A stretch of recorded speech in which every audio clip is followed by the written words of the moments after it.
Même.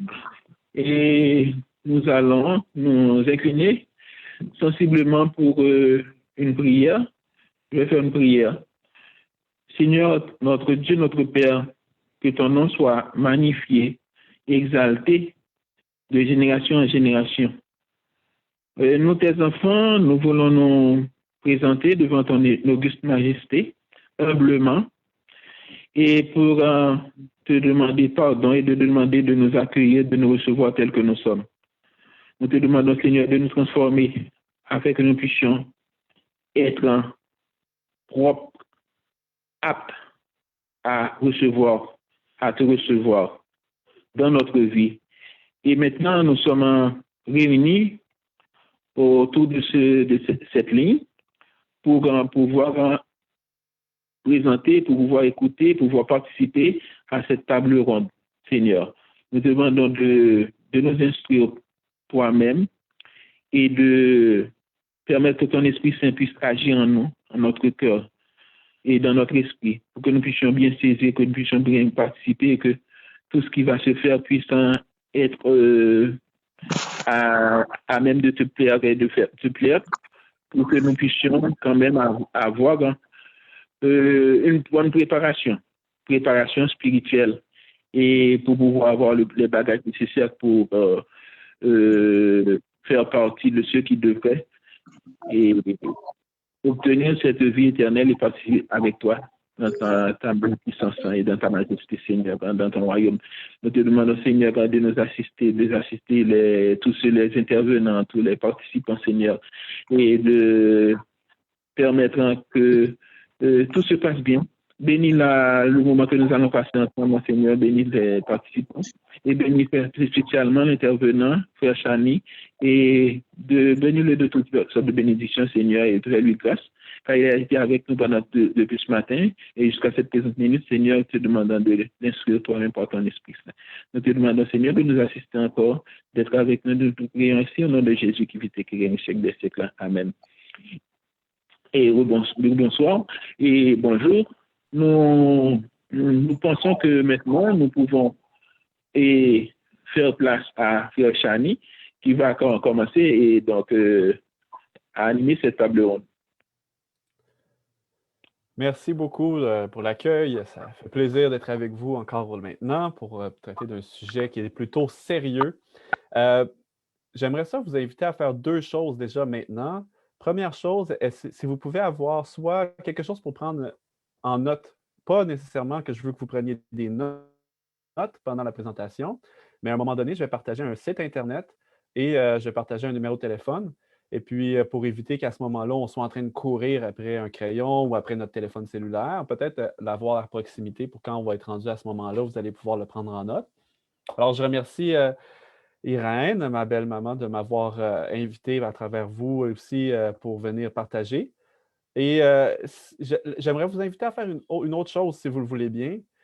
On a des fois la difficulté à entendre certaines informations, pas à cause de la technologie qui fonctionne mal, mais à cause qu'on n'aime pas ça regarder qu'est-ce qui n'est pas beau en face. Il y a des choses dont on va parler aujourd'hui, malheureusement, que ce n'est pas des sujets qui sont très joviales. Ce matin, j'ai parlé, entre autres choses, on va parler de dépression, on va parler de suicide, on va parler aussi de automutilation, des choses comme ça. Je ne vais pas détailler les choses, donc ce n'est pas vraiment le point qui va dire que ça va être effrayant. Mais c'est-à-dire que c'est des réalités qui sont malheureuses, qui existent dans notre société, qui existent dans nos églises et qui touchent nos enfants, nos adolescents et les parents et les adultes. C'est pour ça que je trouve que c'est approprié qu'on en parle dans le sabbat de la famille. Et puis, vous allez voir, ça touche vraiment tout le monde. Donc, évitons de se fermer les yeux à jouer à l'autruche et de ne pas vouloir voir en face certaines de ces réalités, mais plutôt, apprenons sur celles-ci afin qu'on puisse mieux être outillés. La quantité de personnes, puis là, je m'adresse peut-être aux parents maintenant, mais la quantité de personnes, des parents qui ont été surpris d'apprendre que leur enfant souffrait, soit parce qu'il était trop tard, parce que l'enfant a commis un acte irréparable, ou carrément parce que quand ils l'ont découvert, il était déjà rendu très loin dans leur processus et dans leur souffrance. Alors, si ces personnes-là étaient surprises de l'apprendre, ça serait un peu arrogant de notre part de penser que nous, on sait très bien ce qui se passe dans notre famille, que nous, on sait très bien ce qui se passe dans la vie de notre enfant, puis de nos adolescents, ou peu importe, etc. L'autre chose, c'est d'être honnête avec soi-même, puis d'entendre l'information pour ce qu'elle est. Puis là, aujourd'hui, je vais partager maintenant mon écran. Je vais aller rapidement sur certaines informations. Ne vous effrayez pas, c'est parce que je veux laisser un temps de questions-réponses à la fin. Alors, d'accord, c'est ça l'intention. Puis, c'est pas grave si vous n'avez pas nécessairement eu le temps de tout lire ce qui est à l'écran. Plutôt essayer de se concentrer sur peut-être ce que je vais parler. Et, euh, et finalement, ce que je voulais dire, un dernier point. Pas grave, ça me reviendra. Alors, je vais partager. On parle ici de violence et de la dépression, puis on pose la question, y a-t-il un lien? C'est sûr qu'à partir de ce moment-ci, vous vous êtes sûrement dit, effectivement, il doit y en avoir un, mais quel est-il? Quel est-il? Alors, c'est de ça qu'on va parler et je vous invite à commencer maintenant. Bon, puisqu'on a déjà prié, mais je priais encore parce qu'on a dit comme ça que c'était vraiment quelque chose qui était un peu prenant au niveau émotionnel. Alors, je priais spécialement pour que Dieu nous vienne en aide à ce niveau-là. Alors, si vous pouvez incliner la tête pour prier avec moi. Notre Père, notre Dieu, nous te remercions infiniment de nous permettre, Seigneur, de pouvoir être réunis afin de parler de sujets qui sont en train de nous affliger, malheureusement. Mais il y a des solutions. Et permets qu'on puisse, à travers cela, faire face à l'évidence, mais par ta grâce, accepter l'aide et comprendre qu'il y en a une aide que tu as prévue pour tous ces maux, tous ces problèmes. C'est ma prière au nom de Jésus. Amen. Alors, est-ce possible que la violence émane de la dépression, donc soit un fruit mauvais de la dépression? Et deux, est-ce que la violence peut mener à la dépression? Donc, ce sont deux chemins, un chemin d'arrivée, un chemin de départ.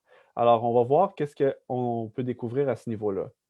Donc, on peut se poser la question, est-ce que la violence est un symptôme, donc des actions violentes, ou est-ce que c'est une cause, une prédisposition? Ça aussi, on va se poser cette question-là aujourd'hui. Alors, on va essentiellement regarder trois types de violence aujourd'hui et on va voir s'il y a un lien ou non, puis qu'il y ait un lien ou qu'il n'y en ait pas. On va voir que ce sont des problèmes existants et qu'il ne faut pas les ignorer. D'accord? Donc, on va voir la violence vécue dans le passé très rapidement, donc des choses qui se sont peut-être produites dans la vie d'une personne antérieurement. On va voir la violence qui est auto-infligée, donc qu'on peut se faire à soi-même. Et ensuite, on va voir la violence qu'on peut faire aux autres, qui peut prendre différentes formes. Alors, dans ce qu'on va parler, on va aborder, entre autres choses, la violence, comme j'ai dit, vécue dans le passé, l'automutilation, on va définir un peu c'est quoi tantôt, le suicide. On va poser la question, est-ce qu'on est un danger pour les autres, par exemple, si on souffre de dépression? On parle de meurtre, de tuerie, ces choses-là, on est dans l'extrême, mais après, on va parler de quelque chose de peu plus proche, peut-être, ou un peu plus commun, saute d'humeur, les sautes d'humeur. Donc, quelqu'un qui va, en bon québécois, péter sa coche. Alors, on va voir que c'est peut-être relié aussi à la dépression au masculin, donc la dépression chez les hommes. Et là, s'il y a des hommes qui sont qui écoutent en ce moment, je veux vous dire que je vous invite bien humblement à rester jusqu'à ce moment-là. Parce qu'on va découvrir que la dépression chez les hommes est vécue différemment que chez les femmes. Et c'est une des raisons pour laquelle il y a beaucoup d'hommes qui refusent d'accepter qu'ils sont peut-être en train de souffrir de dépression parce qu'ils ont une image fausse de ce que sont les symptômes d'une dépression peut-être pour les hommes. C'est très important que vous restiez jusqu'à ce moment-là. On va continuer. Avertissement. Alors ça, c'est très important de le faire. Je ne suis pas un professionnel de la santé mentale. Ce que j'ai, c'est une expérience avec la dépression parce que je l'ai vécu 2 fois et parce que j'ai participé au programme Surmonter l'anxiété et la dépression du docteur Nedley, docteur adventiste qui a eu des percées incroyables dans ce milieu-là. Et autre chose, je suis un enseignant en éducation physique et à la santé. Donc, mon rôle ici, c'est d'enseigner de l'information que j'ai préalablement recherchée moi-même. Alors, ça, je vais citer des personnes qui ont écrit sur le sujet. Je ne suis pas, moi, un professionnel sur la question, mais dû à mon intérêt envers la question, j'ai accumulé un certain nombre de connaissances en toute humilité. Alors, d'abord, un retour rapide sur la dépression, ce qui a été déjà fait ce matin par Ricarlène. Alors, je n'aurai pas besoin d'aller dans le détail. Je vais aller rapidement.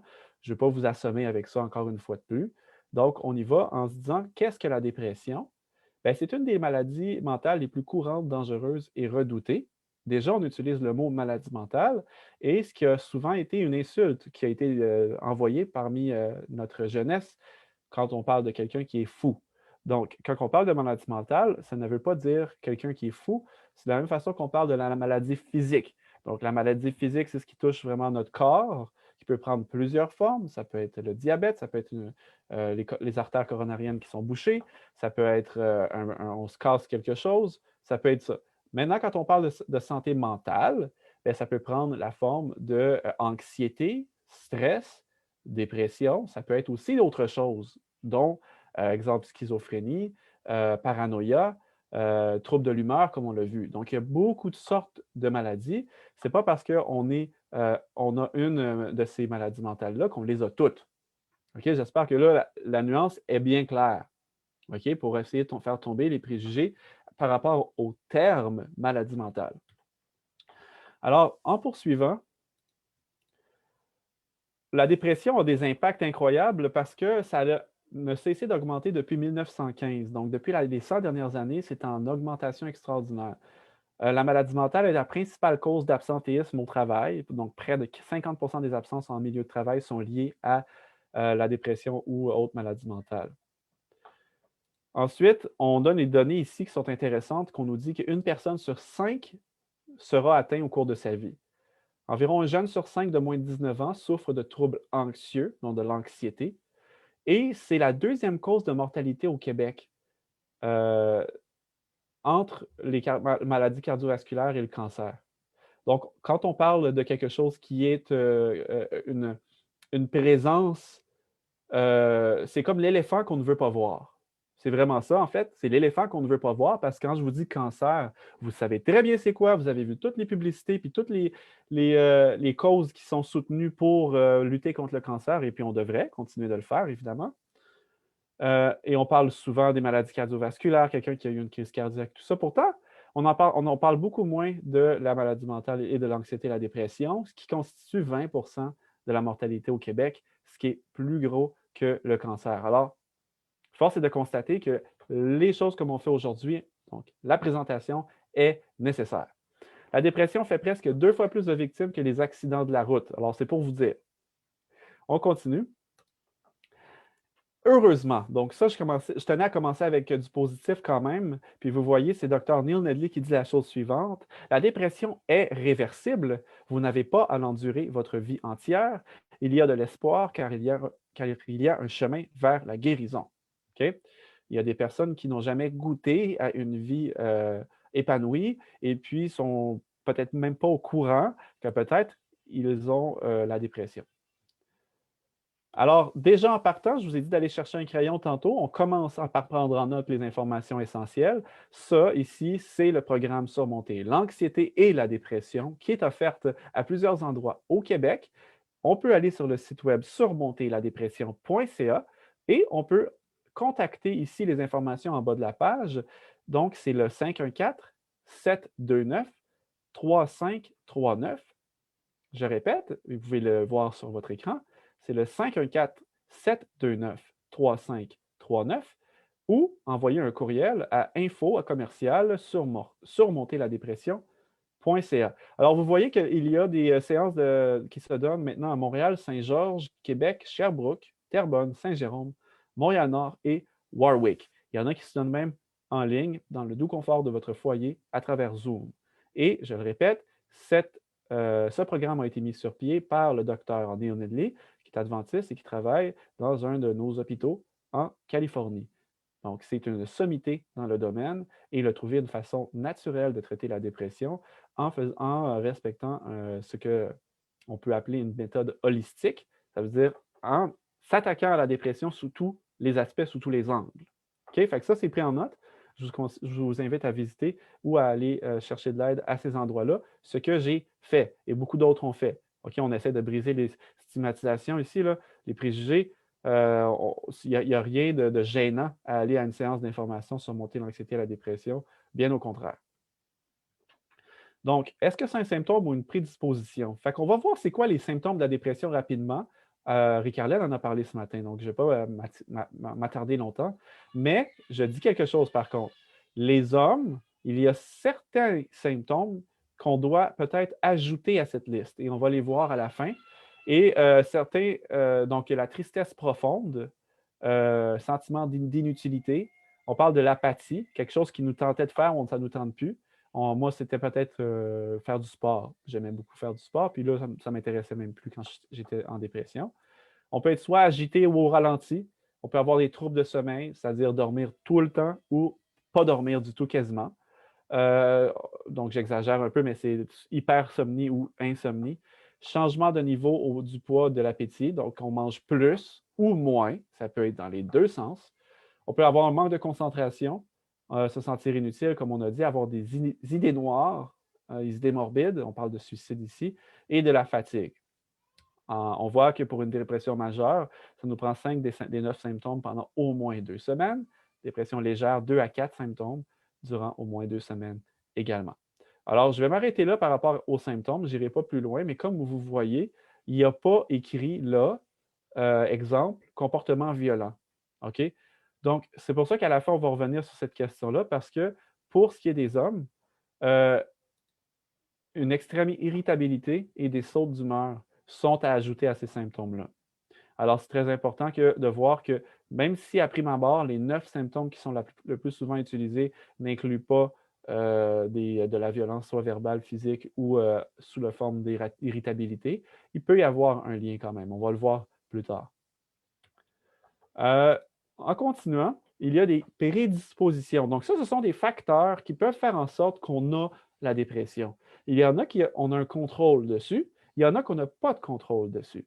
Donc, je les lis. Le lobe frontal est la santé de notre cerveau. OK? Le mode de vie, donc si on fait de l'exercice physique, la façon qu'on s'alimente, on va le voir l'alimentation d'ailleurs plus loin, notre sommeil, le rythme circadien, donc ça, c'est de la façon que notre corps fonctionne pour envoyer tous les hormones au bon moment.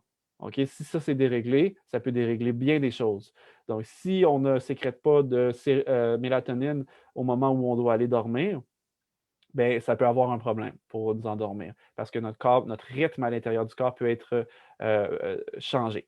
L'alimentation et les carences peuvent jouer un rôle dans la dépression, les produits toxiques, l'environnement social, le stress, le deuil, difficultés d'adaptation, donc des choses qui se sont passées autour de nous. Et les dépendances, on continue avec les facteurs médicaux. Il y a aussi le développement, comment on s'est développé en grandissant, en étant plus jeune. Et il y a aussi la génétique. Donc ça il y a quelques-uns d'entre eux qu'on n'a pas de contrôle, mais d'autres qu'on en a. La majorité d'entre eux, on a un contrôle dessus, et c'est ce qui est la bonne nouvelle. Alors, on commence par la violence vécue dans le passé. Quand on parle de violence et de dépression, il y a la violence vécue dans le passé peut être un facteur de prédisposition à la dépression. Puis là, je ne passerai pas longtemps là-dessus. Mais si on a vécu un traumatisme dans notre jeunesse, ça peut être à différents égards. OK? Ça peut être un accident, ça peut être la perte d'un être cher, ça peut être un handicap, ça peut être une agression que l'on a subie étant plus jeune. Ce sont des choses qui peuvent mener à la dépression, même si ça fait très longtemps que l'événement s'est passé. Donc, c'est pas une chose qui est consciente. Tu ne dis pas, moi, je me souviens pas forcément de X ou Y événement, alors je suis déprimé. C'est pas comme ça nécessairement que ça va se passer. C'est quand même quelque chose que vous avez vécu et qui peut avoir une influence sur le fait que vous ayez ou pas la dépression en grandissant. Alors, quand on parle de violence vécue dans le passé, on parle de l'environnement social et du développement. Ce sont des choses qui étaient bien malgré vous. Donc, ça, c'est deux des facteurs qu'on n'a pas de contrôle. Le troisième, c'est la génétique. Donc, les autres, pour la plupart, on a un certain contrôle. On peut faire une différence. Ensuite, on va continuer avec la violence auto-infligée. Et là, c'est là où ça devient intéressant parce que c'est quelque chose qui est très présent et c'est relié à la dépression, mais ce n'est pas forcément relié à la dépression. Et on parle ici on commence par parler par l'auto...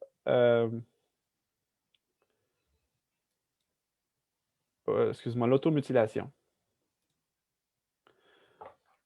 L'automutilation, on va comprendre c'est quoi. Ça désigne le fait de s'auto-infliger des blessures sans intention suicidaire. Ces blessures peuvent être bénignes ou plus graves, mais elles mettent rarement la vie en danger. En général, l'automutilation constitue un moyen de faire face à des situations difficiles ou à des pensées et à des sentiments pénibles. Certains experts considèrent que les troubles alimentaires et l'abus d'alcool et de drogue sont des formes particulières d'automutilation. Alors, certains faits concernant l'automutilation, ça survient habituellement à l'adolescence et peut se poursuivre à l'âge adulte. Il n'est pas rare que des jeunes s'auto-infligent des blessures au moins une fois. Euh, on va voir différentes façons que ça peut prendre forme, ce genre d'auto-mutilation-là. On comprend que c'est un comportement qui est difficile à comprendre pour nous si on n'est pas, on n'a pas on vit pas ça. OK? C'est quelque chose qui peut. Pourquoi quelqu'un voudrait se faire mal? Mais c'est ça qu'on essaie de comprendre. C'est pas parce que on aime le mal. C'est parce que on pourrait dire c'est parce que ça nous insensibilise à un mal qui est plus profond encore. Au début de l'adolescence, les filles sont plus susceptibles que les garçons de s'automutiler, mais plus tard, garçons et filles présentent le même risque. On dit que ça se fait souvent en secret, si bien que les amis et les membres de la famille peuvent souvent ignorer que cela se produit. On va voir comment c'est possible. Donc, quelle sorte de forme est-ce que cette violence-là peut prendre? Alors, on parle ici de se couper ou s'égratigner, se mordre ou brûler avec un lighter ou quelque chose comme ça. Ça peut être avec une petite lame, ça peut être avec un objet quelconque. Ça peut être une forme, donc, sur les bras, souvent, ça va être sur les avant-bras. Et on va voir que souvent, les personnes vont avoir des manches longues en permanence, que ce soit l'été, l'hiver, pour cacher ça. Donc, ce n'est pas quelque chose que la personne fait pour que ce soit vu. C'est quelque chose que la personne fait parce que ça lui procure un apaisement sur une profonde douleur qu'elle vit, mais ce n'est pas pour forcément attirer l'attention. Parce que sans ça, elle ne se cacherait pas comme ça. Donc, la personne se cache la plupart du temps. Ça peut être se tirer les cheveux, prendre une surdose ou s'empoisonner, mais pas assez pour en mourir. Et ça peut être se frapper la tête ou le corps sur des surfaces dures. Il y a des signes associés à ça et comme on le dit, les gens souvent vont essayer que ça reste caché. Euh, on va pouvoir adopter le changement, on va pouvoir remarquer, c'est-à-dire un changement de comportement comme un repli sur soi et plus de signes de stress ou de dépression. Fait que c'est ici que le lien se fait avec la dépression et les signes d'automutilation, mais ce qu'il faut comprendre, c'est que ce n'est pas nécessairement un qui va avec l'autre. Pas du tout. Quelqu'un peut souffrir de dépression puis jamais faire ça. Et l'inverse est aussi vrai. Quelqu'un peut faire de l'automutilation et ne pas être en dépression. Par contre, il y a un autre trouble à traiter qui fait en sorte que la personne s'automutile, mais ce n'est pas forcément relié. Ça peut l'être, tout simplement. Donc, c'était ici que le lien dont je voulais mettre en évidence.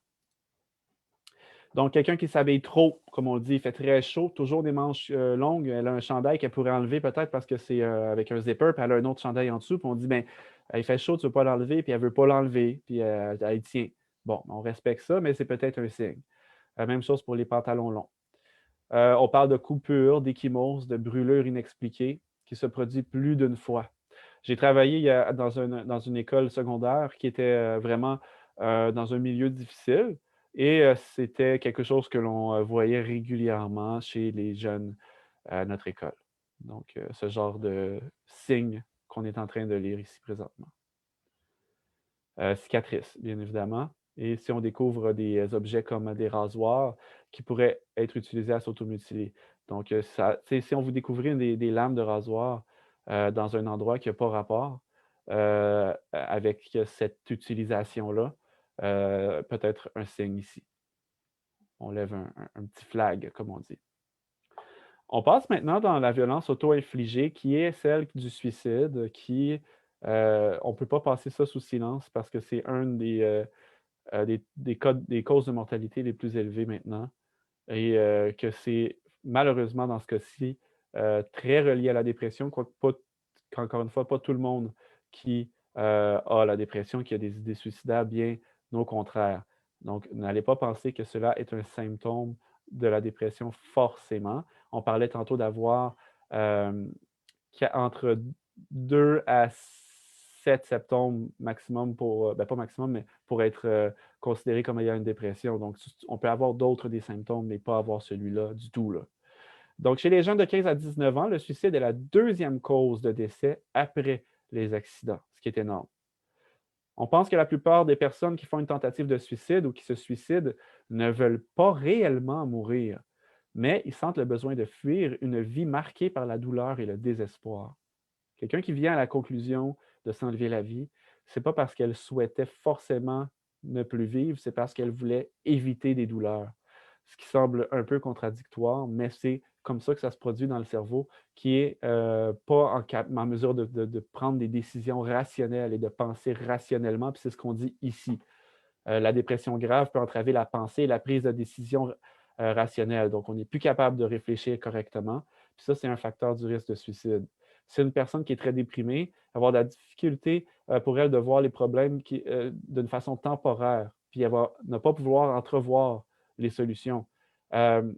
Des fois, c'est tellement profond, la dépression, chez des personnes qui en ont une dépression grave,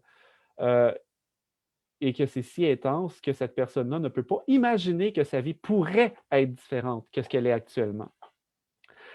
C'est une douleur qu'elle vit intensément, et puis ça s'en va pas, ça reste. Alors, on a beau lui répéter, on a beau lui dire que ça va aller mieux, ça va être correct, elle n'est pas capable d'entrevoir ça réellement comme une possibilité. Fait important à noter, une différence entre femmes et hommes à ce niveau-là. Il y en a à d'autres égards également. Ce sont des généralités, ça peut être pas toujours le cas, mais en général, les femmes font plus de tentatives de suicide que les hommes, mais ceux-ci sont plus susceptibles de réussir leurs tentatives. Les hommes et les garçons ont tendance à utiliser des moyens plus violents pour se suicider et sont donc moins susceptibles de survivre à leurs tentatives. Il y a 3 fois plus d'hommes que de femmes qui meurent par suicide. Encore une fois, c'est ce que je disais au début quand on vous parlait d'informations dures à faire face, mais que c'est important de ne pas jouer à l'autruche et d'essayer d'ignorer la réalité. Ça n'aidera pas. Puis aujourd'hui, si cette information-là peut aider une personne qui est en souffrance, ça va avoir eu la peine. Alors, c'est pour ça qu'on en parle. Les signes avant-coureurs du suicide. Donc ça, c'est très important à prendre en compte. Puis d'abord, je vous dis tout de suite, si vous soupçonnez quelqu'un de mal aller à un point où vous demandez peut-être, coudon, est-ce que ça... C'est pas évident, c'est jamais écrit dans le front d'une personne qu'elle a des intentions suicidaires, même qu'au contraire, parfois, ça peut sembler très bien aller. Mais si vous remarquez des choses qui ont changé, des signes avant-coureurs qu'on va parler maintenant, il faut poser la question directement à la personne. Il y a une formation qui s'appelle Sentinelle qui est donnée aux gens qui veulent faire de la prévention au niveau du suicide. Et on suggère dans cette formation-là de poser la question directement aux gens que vous posez la question s'ils pensent au suicide.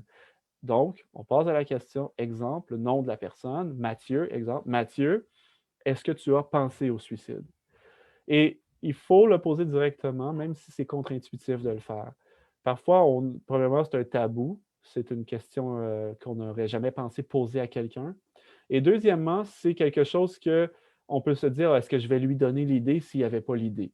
Mais ça a été démontré que non, on ne donne pas l'idée à quelqu'un qui n'avait pas l'intention de se suicider en le mentionnant. Ce n'est pas quelque chose qui va avoir un effet d'entraînement si on fait juste poser la question à quelqu'un.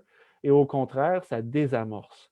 Quand la personne va être confrontée à son secret qu'elle avait en elle, souvent, elle va s'ouvrir à la personne qui lui a posé la question et ça va être le premier pas pour pouvoir aller chercher de l'aide. Donc, je le disais tout de suite avant de passer en revue les signes avant-coureurs. Quelqu'un qui parle de sentiments de désespoir, qui n'entrevoit pas son avenir. Ah, moi, de toute façon, je ne serai sûrement pas là dans 10 ans, tu sais. Ou, je ne sais pas, moi, je ne fais pas de plan pour l'avenir. Un petit son de cloche. Quelqu'un qui parle de sentiment d'impuissance, qui pense qu'il n'y a pas de porte de sortie, ne pourra pas s'en sortir de la situation dans laquelle elle est, peu importe quelle elle est. Encore un son de cloche. Avoir l'impression d'être un fardeau pour les autres. Que la famille, elle serait-tu mieux si je n'étais pas là? Hein? Puis mes amis, il me semble que moi, je suis tout le temps un boulet pour eux. Si je n'étais pas là, il me semble qu'ils se porteraient mieux. Donc, quelque chose qui serait un signe avant-coureur. Avoir de la difficulté à se concentrer, puis des problèmes à l'école ou au travail peut être un signe avant-coureur. Donc, on s'entend, on n'est pas en train de faire des corrélations égales. Ce n'est pas 100% parce que quelqu'un dit cette phrase, une de celles qu'on vient d'énumérer, qu'elle a des idées suicidaires. C'est pas comme ça que ça se passe, mais on ratisse plus large que moins afin d'éviter et d'échapper des personnes, malheureusement. Des plaintes fréquentes de symptômes physiques comme maux de tête ou mal de ventre, ça peut être un signe avant-coureur. Le fait de manger ou de dormir beaucoup plus ou moins que d'habitude. Abandonner les activités habituelles et de s'isoler. Donc là, on a des choses qui recoupent beaucoup les symptômes de la dépression ici. Avoir des comportements dangereux, téméraires ou autodestructeurs, comme consommer de la drogue ou se couper, ou aller à des vitesses extrêmes en auto, vouloir à tout prix aller faire des activités de plus en plus dangereuses. Donc, c'est relié avec ce que les hommes beaucoup font. À la fin, quand je vous parlerai des hommes, on va parler un peu de ces comportements-là qu'ils peuvent parfois avoir. Comme exemple, s'acheter une moto pour aller faire de la vitesse. Ça peut être quelque chose qui témoigne d'un problème ou de ne plus être attaché tant que ça à la vie, si on veut le dire comme ainsi. Être angoissé ou enragé et connaître des sautes d'humeur extrêmes, encore une fois, très, très relié à la dépression au masculin, vécue par les hommes, et on s'en vient vers là rapidement. Parler de partir et donner ses effets personnels. Donc, ici, on parle de quelqu'un qui dit Ah, je te donne la montre de mon grand-père parce que je t'aime beaucoup. Je pense à toi puis je t'aime. Donne ça. Puis là, toi, tu t'en rends pas compte. Tu te dis, ah, je suis bien, bien spécial. Moi, il me donne la montre qui appartient à son grand-père. Puis là, après ça, il peut faire ça avec un autre de ses items personnels. Là, c'est un son de cloche. Quelqu'un qui est en train tranquillement de se défaire des objets qui lui sont d'une grande valeur. Souvent, c'est une façon de préparer à passer à l'acte. On parle, carrément, si on en parle, quelqu'un qui en parle, ça se passe de commentaires. Là, il faut adresser la question sans hésiter. Menacer de se faire mal, chercher activement des moyens, puis ça peut être des indications. Donc, c'est des signaux qu'il faut prendre au sérieux. Alors ici, une autre information à prendre en note. C'est le numéro de téléphone pour aller chercher de l'aide. On dit le 1866 appel. Évidemment, on peut aller chercher de l'aide à une personne de confiance également. Mais on peut aussi appeler. Puis ça, c'est quelque chose pour soi ou pour une personne qu'on connaît et qu'on s'inquiète pour elle. Donc, si vous avez une personne dans votre entourage que vous vous inquiétez pour elle, que vous ne savez pas trop quoi faire, par exemple, elle vous a fait part de ses idées, puis là, vous dites waouh, là, je suis avec ça, moi, qu'est-ce que je fais? Là, je ne suis pas équipé pour faire face à ça. Comment faire pour l'aider? Vous pouvez y appeler. Vous pouvez évidemment lui dire d'appeler, mais vous pouvez appeler pour poser des questions à la personne au bout du fil, pour dire voici ma situation, qu'est-ce que je fais avec ça? Eux, ils sont équipés pour vous diriger. OK? Je n'irai pas en détail aujourd'hui pour ne pas vous assommer avec trop d'informations, mais c'est très important de comprendre que vous pouvez appeler également pour quelqu'un d'autre, afin qu'on vous donne des conseils sur quoi faire avec la personne pour éviter le pire.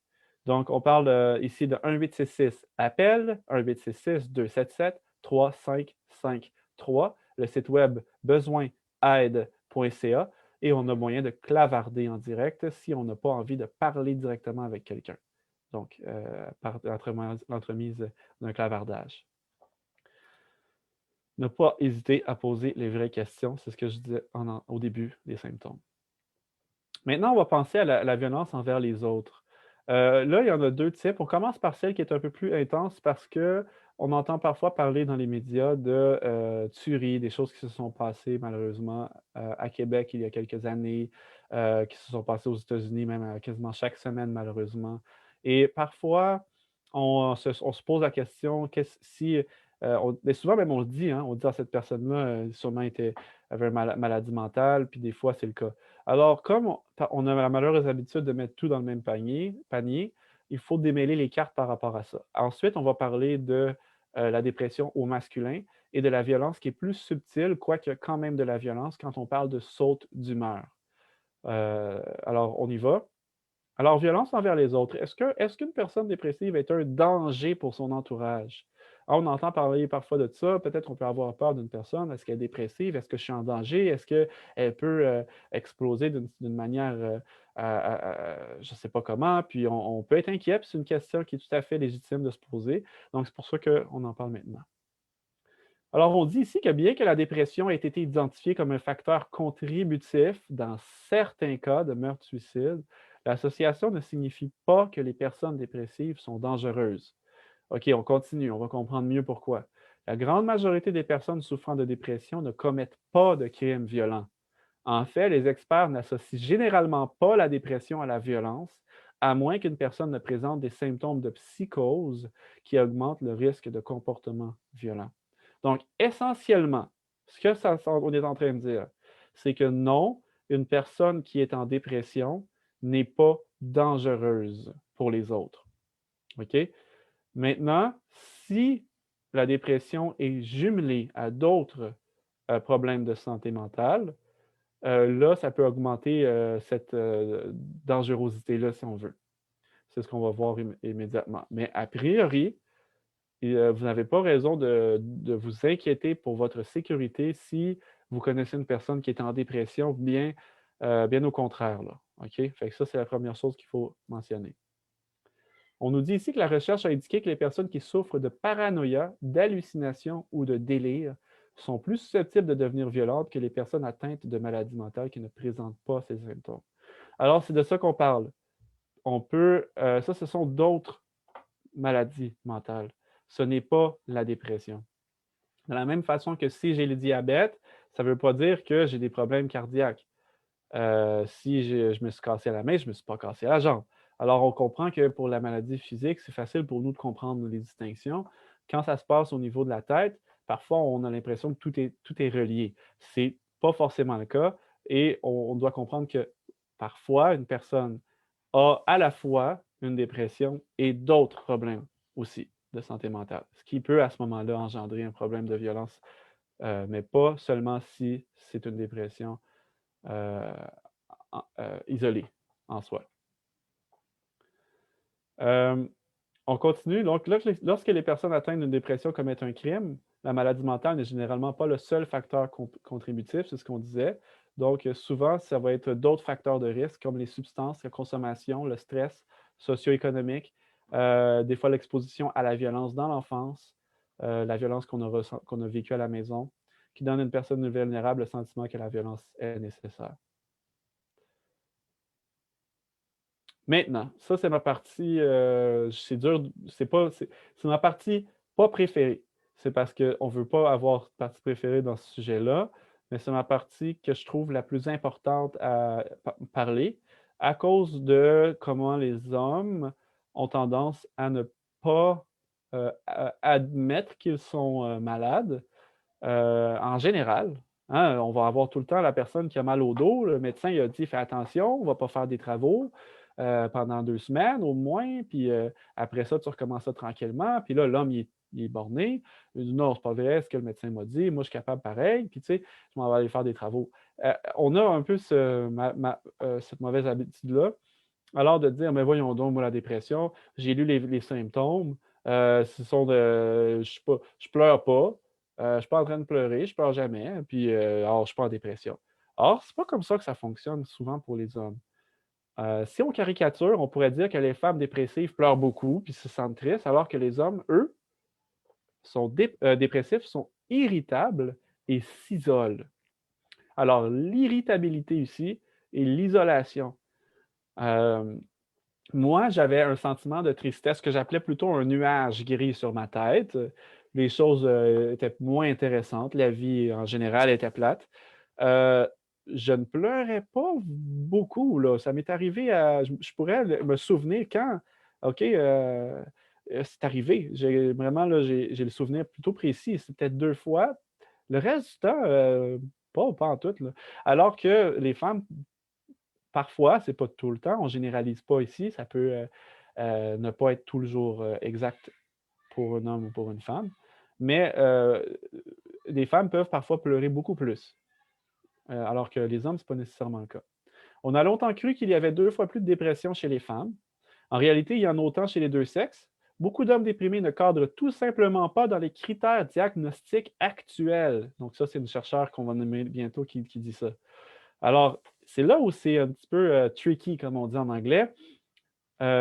Parfois, l'homme peut être déprimé, mais parce qu'il ne cadre pas dans ce qu'on qualifie d'habitude une dépression, il ne va pas penser que c'en est une.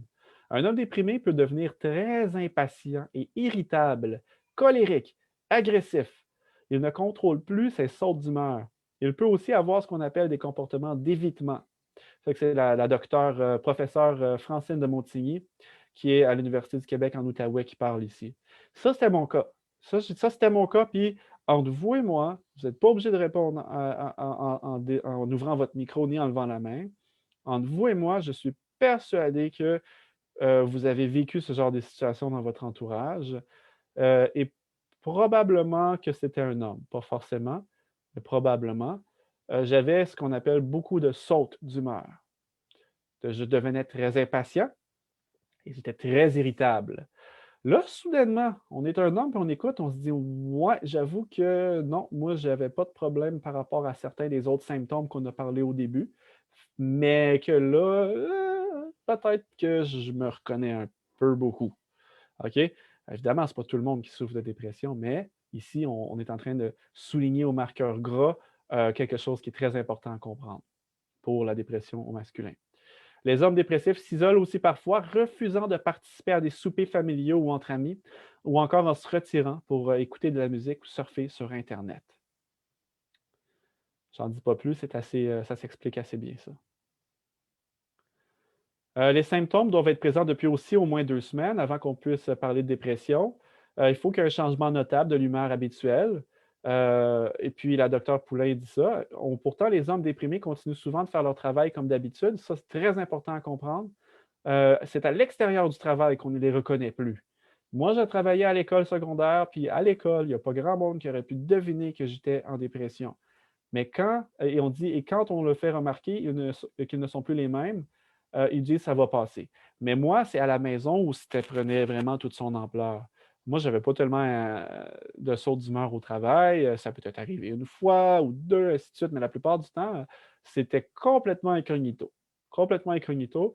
Mais à la maison, là, c'était très apparent et très évident. Très difficile à la maison. Donc, ça, je voulais le mentionner.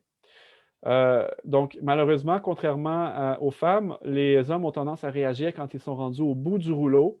Alors, il ne faut pas les laisser seuls parce qu'ils peuvent être dangereux pour eux-mêmes.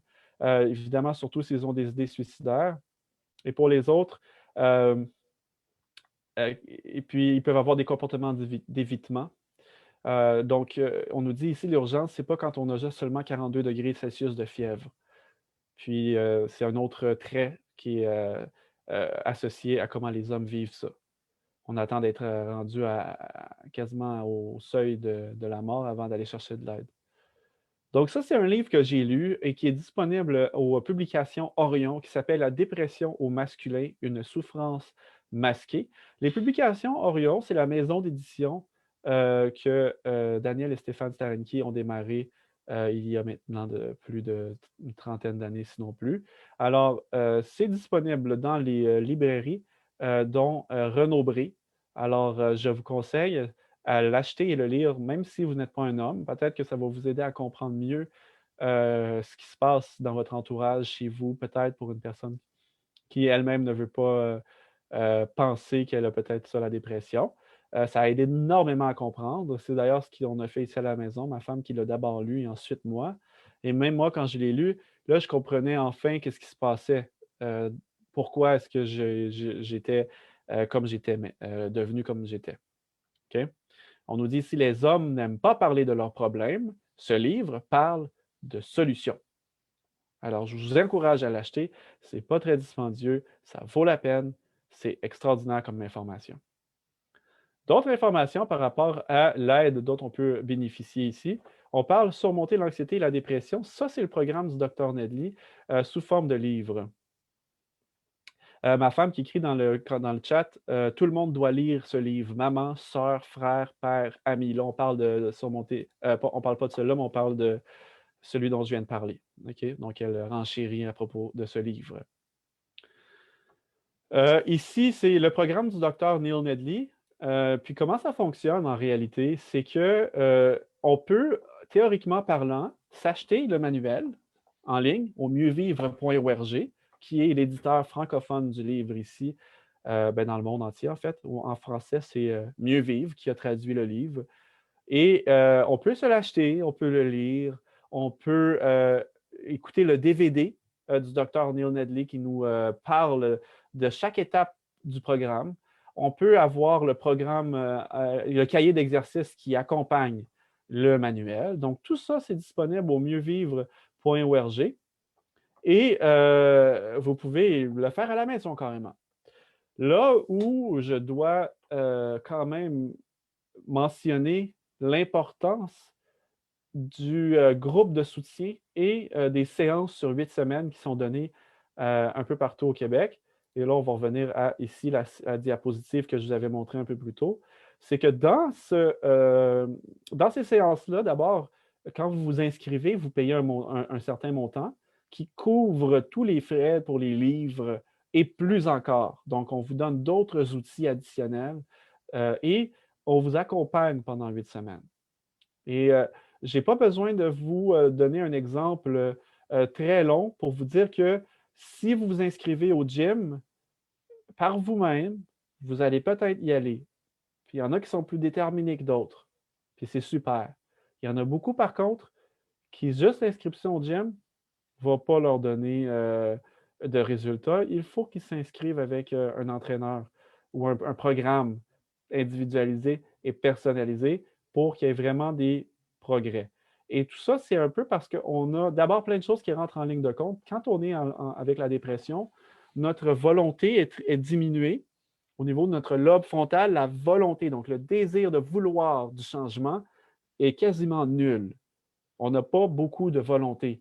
Donc, de s'entourer de personnes qui vont pouvoir nous tenir un petit peu encouragés, on va pouvoir être redevable un petit peu de ces personnes-là, sentir qu'on n'est pas tout seul en train de travailler et de lutter contre ce mal-là.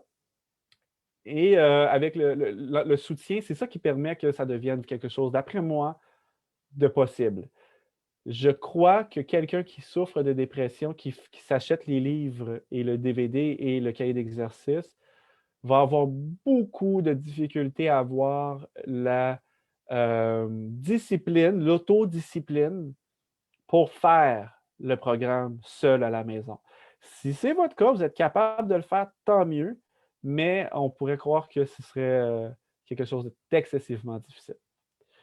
Alors, voici les références que j'ai utilisées pour vous présenter ces diapositives et cette présentation. Alors, si vous voulez faire une capture d'écran à ce moment-ci, c'est le temps pour pouvoir aller en apprendre davantage sur ceux-ci. Et ensuite, on va passer à une période de questions. Donc, je vous laisse encore quelques secondes. Puis, je reviendrai si jamais vous n'avez pas eu le temps de faire une capture d'écran.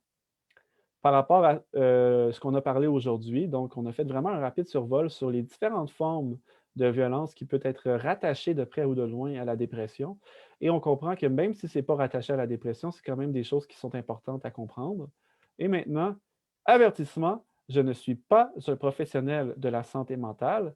Alors, pour la période de questions, je vais faire de mon mieux, puis je ne vais pas vous dire une réponse si je ne sais pas la réponse. Tout simplement, je vais vous dire que je ne connais pas la réponse, puis je vais vous rediriger vers du matériel qui pourrait peut-être vous l'offrir, vous la donner, la réponse. Évidemment, première chose que vous devez faire, consulter un médecin si vous avez des problèmes au niveau santé physique ou au niveau de la santé mentale, c'est la première chose que vous devez faire. Alors, à ce moment-ci, il ne me reste plus qu'à vous remercier pour avoir été présent et votre attention. Et ça va me faire un grand plaisir de répondre à vos questions autant que je sois capable de le faire. C'est une question?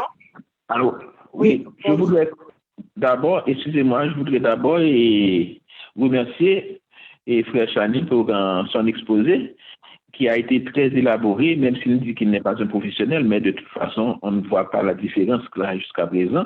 Mais on a vraiment écouté, on a retenu ce qu'il faut retenir. Je suis sûr qu'on ne va pas tout retenir, mais de toute façon, il y a beaucoup qui est quand même resté.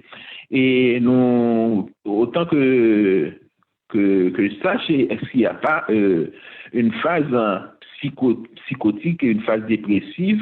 Et dans la phase dépressive, il y a un état catatonique où on se replie sur soi-même et on est comme introverti, tout ça. Mais ce que je voudrais poser comme question, quel devrait être l'apport de l'Église et dans cette affaire chez les gens qui sont déprimés et dans un état dépressif, quel pourrait être l'apport de l'Église dans ce sens-là?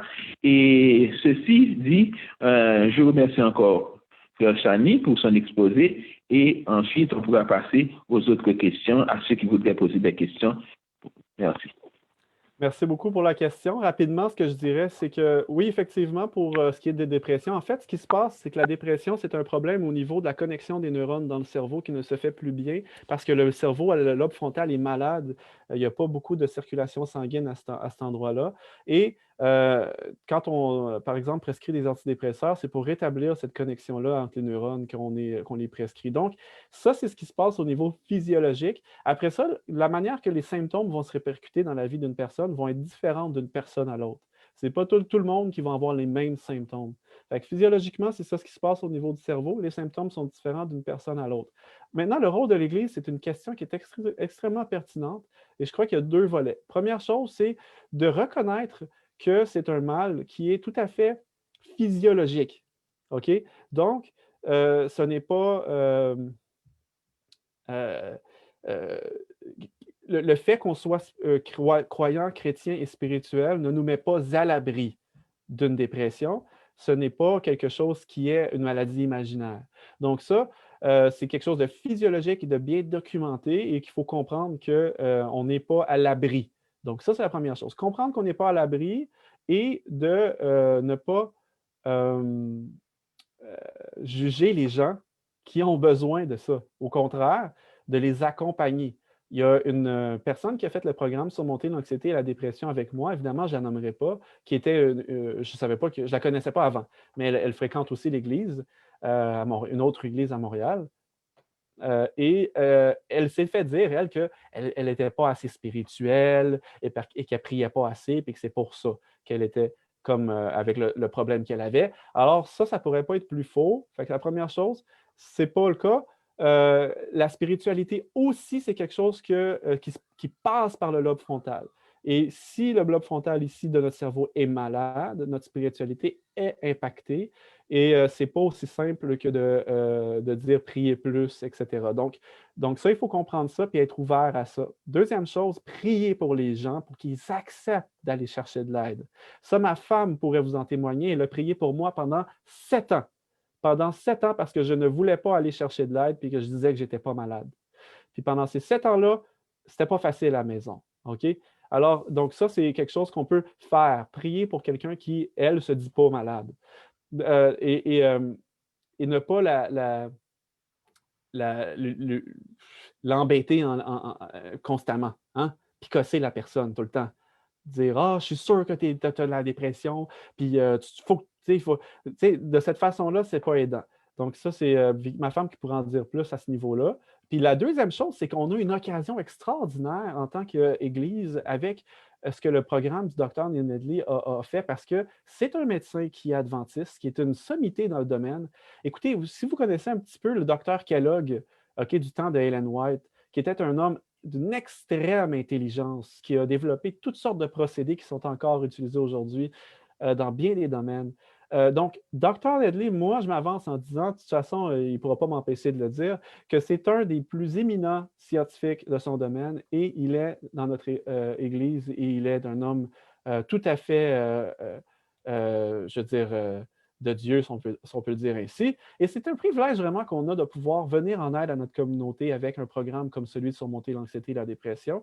Et à ma connaissance, c'est beaucoup le Centre Il est écrit à Montréal qui a décidé d'offrir les séances Surmonter l'anxiété et la dépression à la communauté et ils font les 8 semaines à partir des locaux même du Centre Il est écrit. Donc, quand moi je suis allé, c'était là-bas, c'était dans les locaux du Centre Il est écrit. Alors, c'était pas caché qu'il y avait, que c'était une église, si on veut. Et les gens se sont inscrits. Il y avait des personnes de la communauté. On était près d'une vingtaine. Il y avait des gens qui étaient de l'Église. Il y en avait beaucoup qui ne l'étaient pas. Mais je pense qu'on a une occasion en or de faire du bien à notre communauté.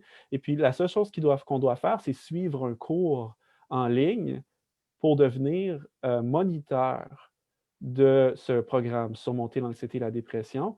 Je crois qu'il y a certaines personnes dans le groupe en ce moment qui le sont formées. Si c'est votre cas, peut-être vous pourriez enlever votre micro et me dire comment que ça se passe, la formation. Moi, je m'apprête à la suivre.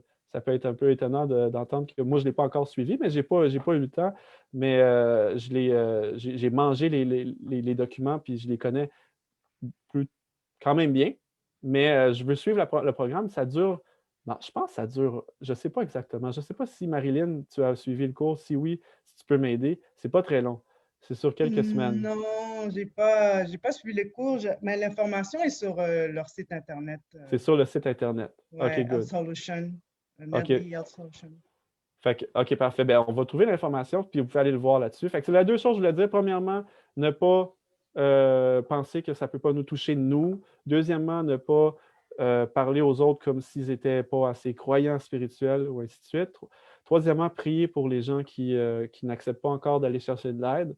Puis finalement, ben, c'est une occasion, je pense, de pouvoir faire du bien à notre communauté en se formant pour donner le programme sur 8 semaines, puis l'annoncer, puis accueillir des participants. Puis de cette façon-là, ça peut vraiment être une bénédiction pour notre communauté.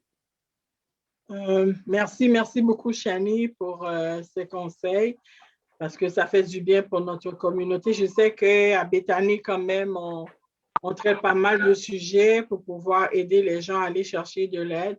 Et je sais que c'est le but de l'Église, c'est pour pouvoir aider ceux qui vivent des moments difficiles, de ne pas hésiter à demander de l'aide. Surtout dans notre communauté, bon, culturellement, la communauté haïtienne, on ne peut pas parler vraiment de dépression, on ne peut pas dire qu'on est déprimé. Lorsqu'on essaie de s'exprimer, c'est comme si on est lâche. Mais par contre, je pense que le fait d'en parler, c'est important de dire je ressens quelque chose, j'ai mal à quelque part. C'est important de clarifier ça et aussi de laisser les gens s'exprimer. Ils ont le droit de dire j'ai mal à la tête, j'ai des bobos, j'ai mal à l'intérieur. Parce que c'est lorsqu'on reconnaît le mal qu'on a, c'est là qu'on peut s'en sortir. Mais si on ne reconnaît pas qu'on a mal, mais c'est difficile de pouvoir s'en sortir. J'ai aussi travaillé avec Suicide Action Montréal. C'est là que j'ai aussi travaillé sur ça. J'ai travaillé, quand j'ai fait mon stage, c'était avec Suicide Action Montréal. Je sais que le numéro que tu as donné, est-ce que c'est un numéro pour les chrétiens ou bien c'est pour tout le monde? C'est pour tout le monde. OK, je vais juste vérifier parce que moi, Suicide Action Montréal est encore là. Le numéro, c'est le 1-866-277-3553. Les gens peuvent appeler là aussi s'ils ont des idées noires, des idées suicidaires. 1-866-277-3553. Alors, si les gens veulent parler, ils ont des idées noires, ils peuvent aussi appeler à Suicide Action. Et c'est vous dire qu'on n'est pas lâcheux, c'est pas lâche d'aller chercher de l'aide. Il faut briser les mythes et réalités de notre communauté. Je suis un homme, je ne peux pas pleurer. Ou bien je suis une femme, je ne peux pas pleurer. Je suis un enfant, je ne peux pas pleurer. Si vous avez mal, c'est correct de pleurer. Si vous voulez avoir de l'aide, c'est correct d'aller chercher de l'aide. On a des intervenants, que ça soit chrétien ou pas. Alors, il ne faut pas laisser la dépression nous mettre à terre parce que la dépression peut tuer aussi. Et on peut aussi détruire les gens qu'on aime. Parce que les gens qu'on aime, dès qu'on souffre, ils souffrent aussi avec nous. Et je sais que Vicky, ta femme, elle a vraiment, elle a souffert quand elle était tombée en dépression parce qu'elle a dû redoubler d'énergie pour pouvoir prier pour toi et aussi encadrer les enfants. Parce que quand ils regardent papa, son comportement, ben, il faut qu'elle soit capable de jouer les deux rôles pour être en mesure de garder l'équilibre de la famille. Alors, en tant que toi, tu as passé à travers la dépression, est-ce que je peux savoir qu'est-ce que tu as fait? Parce que tu nous as dit qu'au niveau de l'école, parce que j'ai l'impression que tu t'arrangeais pour que tout se passe bien, même si tu avais mal en dedans, que tu te cachais, parce qu'on dit que parfois, on porte un masque, parce qu'on ne veut pas dévoiler ce masque-là. Et quand tu étais à la maison, ton masque était tombé. Alors, c'était quoi ton comportement? C'est quoi que tu faisais qui faisait que l'atmosphère familiale n'était pas la même quand tu n'étais pas en dépression? Quand j'étais en dépression. Oui, quand tu étais en dépression. Oui. OK. Fait que là, c'est sûr que merci d'abord pour tous tes ajouts, ça c'est vraiment intéressant. Puis effectivement, juste dire par rapport à il faut faire preuve d'empathie, puis c'est clair, puis c'est vrai que j'ai remarqué, puis on m'a dit dans la communauté haïtienne aussi, c'est vraiment que lâche, puis on va pas nécessairement, mais même parmi certains Québécois aussi, ça va être, tu sais, qui sont plus machos, là, ça va être difficile tu ne pourras pas dire ça, mais les choses sont en train de changer. Fait qu'il faut faire preuve d'empathie, tu sais, vraiment. Fait que ça, merci de tes commentaires. C'est vraiment, je les seconde à 100%. Puis là, c'est sûr que par rapport à moi, c'est mon expérience. Fait que quelqu'un d'autre, ça pourrait se passer différemment. Il faut comprendre ça. Que c'est pas si parce que vous, ça pourrait être vécu différemment. Donc, moi, je vis en gros, j'avais plus de joie de vivre au quotidien. La journée me semblait toujours une montagne. Tout était une corvée. J'étais allé au parc avec les enfants, là, ça ne m'intéressait pas. Là, il fallait que je me force là, pour faire ça. J'étais très impatient. Je pouvais vraiment piquer des colères. Ça arrivait que tu frappais les enfants? Peut-être à fesser ses fesses m'amener, mais pas, c'était pas quelque chose de. C'était pas un problème à ce niveau-là. C'est peut-être arrivé à m'amener par rapport à une fesser ses fesses, mais c'était pas problématique à ce niveau-là. J'avais hâte de m'isoler. Ça, c'est probablement le plus flagrant. Si Vicky est là, puis qu'après ça, elle veut rajouter, j'aimerais ça qu'elle le fasse. Mais je pense que j'avais hâte de m'isoler le plus vite possible. Fait que si on pouvait mettre les enfants au lit, là, finalement, que ça en finisse cette journée-là, puis que je puisse m'isoler. Puis à ce moment-là, moi, je m'isolais sur des séries télé, puis du basket à la télé. Je regardais le basket à la télévision. Puis je mangeais beaucoup de malbouffe aussi. C'était comme moi, je pense, une façon que je m'auto-médicamentais là, pour essayer de faire passer le mal de vivre. Fait que je m'isolais. Jusqu'à très tard le soir, très tard. Puis ça, c'était tous les jours, en fait. Là. OK, peut-être quelqu'un qui va se dire, oh, moi aussi, j'ai fait ça la semaine passée, et tout ça, mais il faut comprendre que c'est des symptômes qui doivent durer depuis plus de 2 semaines, et ainsi de suite. Donc, moi, je m'isolais systématiquement chaque jour, aussitôt qu'on mettait les enfants au lit, puis je mangeais beaucoup de malbouffe, en plus de péter ma coche assez régulièrement, puis de ne plus avoir de fun dans la vie en général. Même avec ta femme? Ah, écoute, je te dirais que oui, même ça. Oui, oui. C'était vraiment très gris. Ouais. Puis tout semblait une corvée. Tout semblait une Tu n'avais corvée. plus de force, tu n'avais plus de courage. Non, non. Tu sais, puis je faisais certains trucs comme aller travailler parce que j'étais comme, ben, c'est moi qui est le pourvoyeur, je vais aller travailler. Mais si j'avais pu pas aller travailler, je ne serais pas allé travailler. OK. Ouais. C'est bon. Merci. OK. Est-ce que tu veux que je rajoute ou... Ouais, vas-y, Vicky, s'il te plaît. Ben, je te dirais que c'est ça. Il y a ça, ce que tu as dit. Puis il y a une chose que, au niveau de l'aide dans la maison, ils ne collaboraient pas beaucoup. Puis moi, je pensais que c'était normal. Fait que dans le fond, c'est ça. Fait que ils ne collaboraient pas beaucoup. Puis il était brusque. Il est très... comment je pourrais dire ça, impatient. Fait que ça s'escaladait très, très vite. Puis à un moment donné, ben, je te dirais que ça, c'est plus vers à la deuxième fois que tu as fait ta dépression. Je pense même que je lui en avais parlé. Puis j'ai dit, mais tu sais, j'aimerais ça. Tu tu n'as jamais été comme ça, mais je ne savais pas que c'était. Parce que dans la première dépression, il n'était pas comme ça. Fait que c'est ça. Il était très brusque. Ça changeait. C'était différent la deuxième. OK. Exactement, parce que c'était plus sévère, je pense, la deuxième. Puis il y a aussi qu'il avait été exposé déjà lui-même à beaucoup de violence parce que à cause de son milieu de travail, où est-ce qu'il était, il y avait beaucoup de jeunes qui étaient très, très, très, très difficiles à vivre parce qu'eux-mêmes vivaient des choses très difficiles. Donc, il se défoulait souvent sur les professeurs, puis lui, ben, il ne répondait pas à ces actes de violence-là. Je dirais la violence verbale ou plus que physique. Puis, fait qu'il a ramené ça à la maison, donc en plus de sa condition. Fait que je ne dirais pas que c'était à cause de sa dépression, mais je pense que c'était un facteur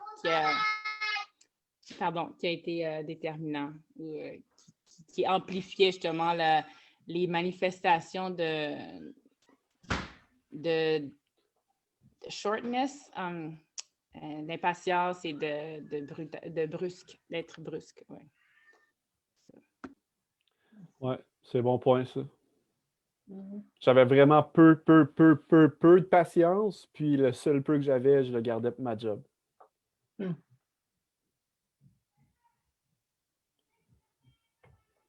So, tu t'en es sorti par la prière. Par la prière de ta femme. Ben oui, on peut dire ça comme ça, ouais. C'est ça qui a permis que j'aille au programme Surmonter l'anxiété et la dépression. Mais tu priais quand même. Tu priais quand même avec la famille. Moi, je faisais les dévotions machinalement, là, tu sais. Ah, OK. C'est parce que c'est ça qu'il faut faire. Non, j'avais pas une vie spirituelle active, là, personnelle. OK. OK. Il y a une main qui est levée, c'est Daniel. Ça fait un petit bout de temps. Est-ce qu'elle peut poser sa question, Daniel? Oui, merci, chère Gwen. Bonsoir à tous. Shani, merci beaucoup pour ce sujet. C'est extraordinaire, surtout dans notre milieu, comme ça a été dit plusieurs fois là déjà. C'est presque tabou. J'ai même déjà entendu une sœur dire la dépression n'est pas dans le plan de Dieu. Et j'ai aussi entendu deux personnes dire quand les gens sont en Haïti, ils sont corrects, mais dès qu'ils sont à l'étranger, ils cherchent des noms à donner à leur maladie. En fait, ma question a été posée par Esther. J'étais sur Facebook, j'ai vite fait pour venir poser. Mais elle a été posée par Esther. Mais vraiment, chapeau pour ce programme. Que Dieu continue à t'aider, à aider les autres. Merci.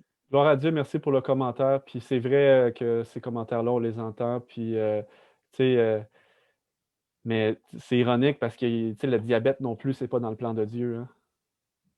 Hein? Fait qu'il y a bien des choses comme ça que.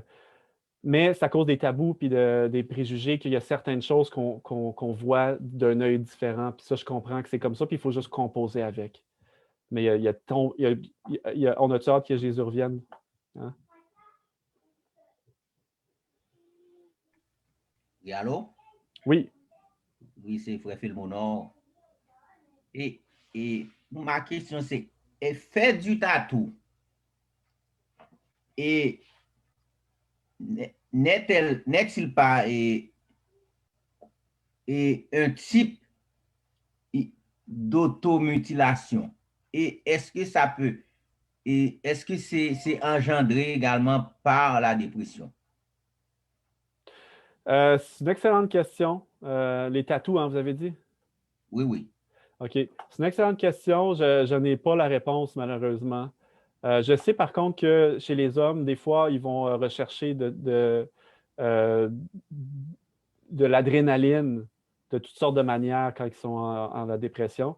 Ça peut être comme faire de la course avec des voitures dehors. Ça peut être consommer de la drogue, boire de l'alcool, jouer au casino, aller au casino pour jouer beaucoup. Donc, si je me fie à cette logique-là, je pourrais peut-être voir que ça pourrait entrer dans je peux donner une réponse. Mais je ne connais pas la réponse que je vais laisser Pasteur Esther. Oui, ça peut faire aussi partie de la dépression parce que j'ai eu la chance de parler à plusieurs jeunes qui se faisaient tatouer. Assez souvent, c'était des jeunes qui étaient élevés par un seul parent, qui était monoparental, qui voulait comme avoir une relation avec le parent absent, mais qui n'était pas là. Et il y a un jeune qui a écrit que sur son tatou, et les deux deviendront une seule chair. Puis il a dit, mais c'est pas pour moi. C'est comme le fait que, après ça, j'ai confronté, mais j'ai dit, pourquoi tu as écrit ça? Il dit, mais c'est parce que ben, mes parents sont divorcés, puis j'ai jamais accepté ça. Fait que le jeune, comme je dis, il a plusieurs tatous sur lui. Puis il y a un autre encore que j'ai connu. Lui, il a même mis, même sur son visage, il a fait des tatous. C'est pour exprimer son mal. Il a dit, ben, c'est à cause de sa souffrance, de la séparation de ses parents. C'est que quand il va chercher un travail, ben, son visage est mieux, mais tout ici, c'est plein de tatous. Quand il va chercher un travail, il est obligé de mettre des habits, mais assez hauts pour pouvoir cacher son corps, parce que tout son corps, son bras, il met des chandails longs, même en été. C'est comme si parfois les gens sont prisonniers de leurs émotions. S'ils ne cherchent pas d'aide, ça peut être, pour moi, comme la question de Fafumeur, ça se peut que ça soit l'automutilation parce que la personne prend plaisir à se faire piquer. Et moi, je leur dis, mais est-ce que ça vous fait mal? Non, ça ne nous fait pas mal, mais parce qu'on voit qu'il y a du sang, puis il y en a partout, partout, mais à cause de la souffrance que ces jeunes-là ont vécu, ils ont dit, mais c'est notre façon à nous de faire passer notre souffrance. Mais je pense que ces jeunes étaient en train de... On peut dire aussi que Oh. c'est peut-être pas une sorte de dépression, c'est peut-être une recherche de son identité et de faire voir à l'autre, à la personne qu'on veut qui s'occupe de nous. On fait des choses pour que la personne puisse nous parler. C'est peut-être pas de la dépression. Non, ben, c'est ça que je pense qu'il y a de la même façon que la mutilation peut être liée à la dépression, mais pas toujours. Je pense que c'est un peu la même chose dans ce cas-ci. Ça peut être relié, mais ça peut être autre chose aussi qui soit à la source de... probablement que la souffrance, comme Pasteur Esther a mentionné, est reliée. Et probablement d'autres choses aussi. Mais moi, ça dépasse mon champ de compétences complètement. Moi, il y a un jeune qui m'a dit, quand je suis déprimée, je vais me faire un tatou. Ben, je répète ce qu'on m'a dit. C'est ça. Mais dans son cas, à lui, c'est probablement vrai, mais ce n'est pas nécessairement systématique, mettons. Ça peut que, ça se peut que pour une autre personne, ce soit différent, mais ça se peut que ça soit le cas pour cette personne-là. Il y avait Tania, je pense, qui a Oui, il y a Tania qui veut. Oui. Vous m'entendez bien? Oui. Oui. Parfait, merci. Est-ce qu'on peut guérir totalement de la dépression une fois pour toutes?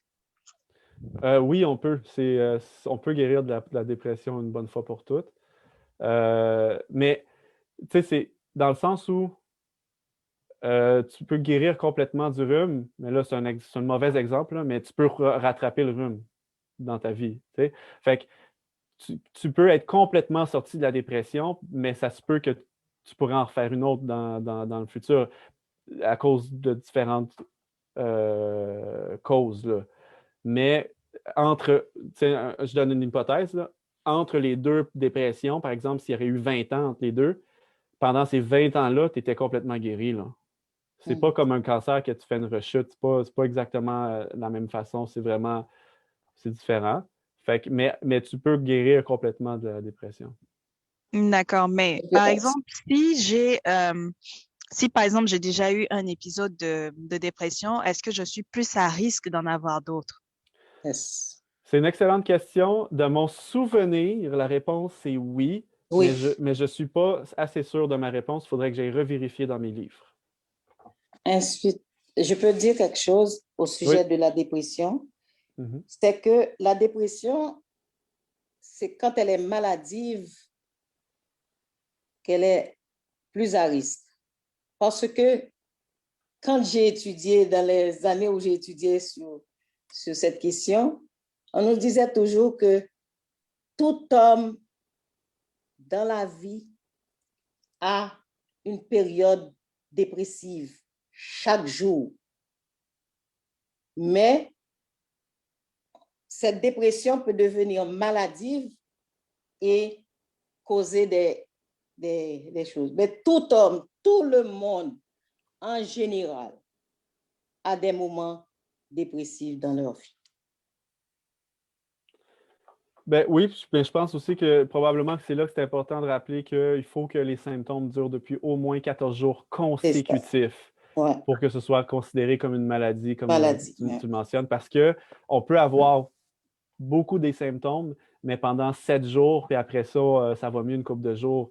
Là, à ce moment-là, ça ne veut pas dire qu'on était dans la dépression au niveau de la maladie, mais qu'on était dans une sérieuse période de déprime. Puis ça, c'est possible également, là. Oui. Oui, alors. J'ai une question, Irène. Oui. Sœur Violette? Oui. J'avais vu, je ne sais pas si c'est maintenant ou ce matin, que Chani avait parlé de génétique. Qu'est-ce que ça voudrait dire, le génétique, ou pourrait-on parler d'hérédité? Oui, effectivement. Dans le fond, ce que ça dit, c'est que s'il y a des gens dans vos parents qui ont eu de la dépression, en gros, là, les questions qu'ils ont faites, c'est qu'ils ont constaté statistiquement que les personnes qui avaient des parents ou des grands-parents ou ainsi de suite qui avaient eu de la dépression étaient plus à risque, eux autres aussi, d'en faire la dépression. Fait que oui, ça peut être héréditaire, mais encore une fois, c'est pas 100% sûr parce que ton père a fait une dépression que toi, tu vas en faire un, mais tu peux être plus à risque génétiquement puis au niveau de l'hérédité. Oui, c'est ça. Oui, bonjour. Oui, Sœur Asséphie, je crois qu'il y avait quelqu'un. Oui. Il y avait Frère Bello avant toi. Okay. Est-ce que Frère Bello passe la place? Oui.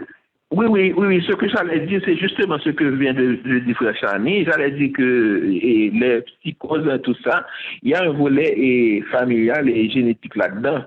Et que s'il y a un parent qui a eu ça, les autres sont vraiment à risque de le développer. Donc, c'est ça que j'allais dire. Bon, vu qu'il était intervenu sur le sujet, je me suis rétracté. Donc, c'est ça. Merci. Merci. Bonjour, Chani. Oui, bonsoir, Sarah Séphie. Merci pour l'exposé.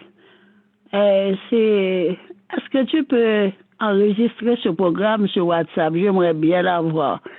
Et puis, j'ai une question. Est-ce qu'une angoisse profonde peut susciter une dépression?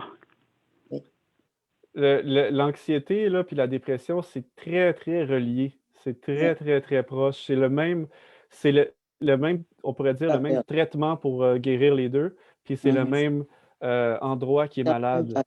C'est vraiment tout au même endroit. Donc, mais ça veut pas, on n'a pas nécessairement si on a un, ça ne veut pas dire qu'on a l'autre. Puis si on a l'autre, ça ne veut pas dire qu'on a un. Fait que, moi, c'est vraiment la dépression. Puis il y en a qui étaient au même programme que moi, qu'eux, c'était vraiment l'anxiété. Donc, c'est relié, je crois, en ce sens que c'est vraiment le même. Ça vient de la même place. Pourquoi la maladie? Mais, et les traitements sont très similaires. Mais c'est pas parce qu'on a un qu'on a l'autre nécessairement, par contre. OK. Salutations pour moi à mon frère, mon petit frère Isaac. C'est le même nom que mon petit frère. Cheyenne, s'il y a possibilité que je demande une autre information.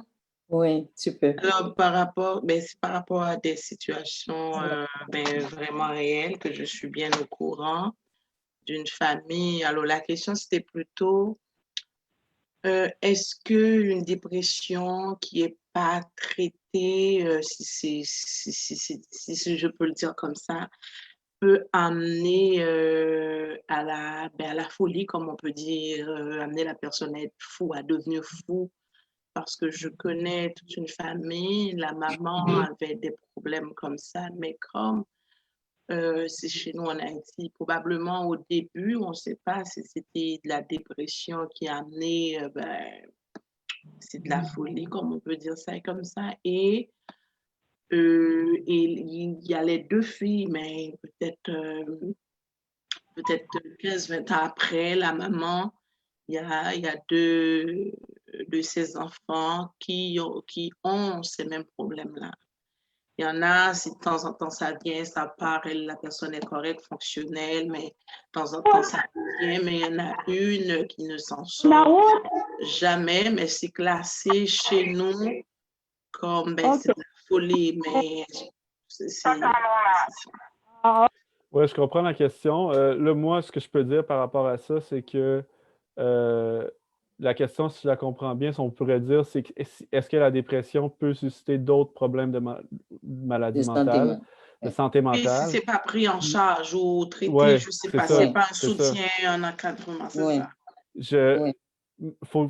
Premièrement, il faut que je réponde que je ne sais pas. Parce que c'est ça qu'il faut que je dise en premier. Puis ensuite, je dirais que dans ma tête, j'imagine qu'il y a tellement de choses qui sont interreliées que probablement que certaines situations, ça pourrait être avoir mené à l'autre, mais à prime abord, je veux dire, je ne le sais pas, mais ce n'est pas nécessairement relié parce que c'est des choses qui sont tellement différentes. Le cerveau, là, c'est compliqué, hein, puis il y a des fois des parties qui sont malades qui font un problème de santé mentale, puis une autre partie qui fait un autre problème. Fait que je ne peux pas m'avancer à dire s'il y a un lien.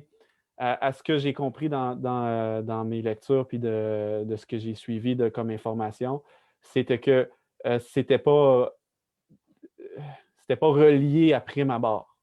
C'est pas automatique, mais ça peut arriver. Si c'est pas traité.